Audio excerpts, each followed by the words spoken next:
Талантливый писатель, неутомимый путешественник, известный исследователь Дальнего Востока и ученый Арсений Владимир Клавдиевич внес большой вклад в изучение географии, этнографии и природных ресурсов.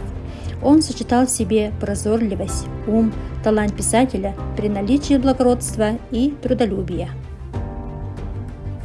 Штабс-капитан Владимир Арсеньев царским правительством отправлен в экспедицию на неизвестный хребет Сахате-Алинь. Результатом первой крупной экспедиции Арсеньева, в ходе которой Сахате-Алинь был пресечен 8 раз, стало большое количество собранных коллекций – тушек, птиц, насекомых, рыб, земноводных, а также растений, горных пород и этнографических материалов. Многие сборы Арсеньев впоследствии отправил в разные музеи страны.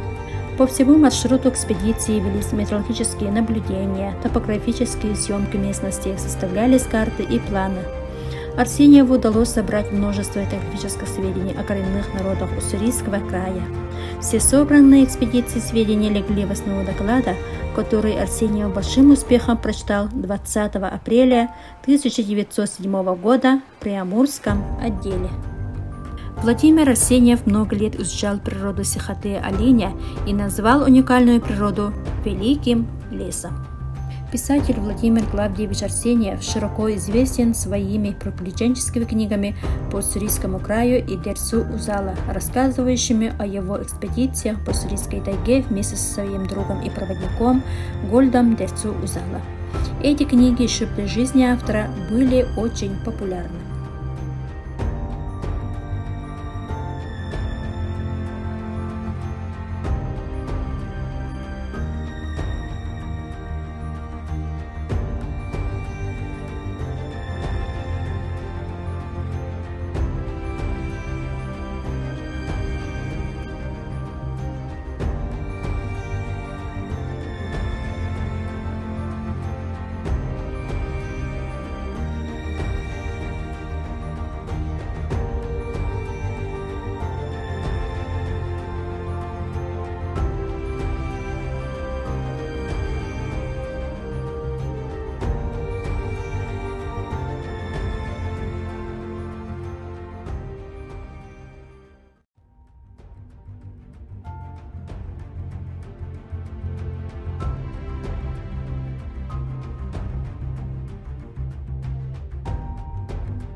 – 13 лет своей жизни Арсеньев прошел в непрерывной экспедиционной работе.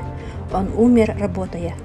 Вернувшись в конце августа 1930 года с низовьев Амура во Владивосток, Арсеньев написал в Дальневосточный университет письмо, где изложил планы своей работы на ближайшие 2 года. Но смерть от крупозного воспаления легких 4 сентября прервала все замыслы.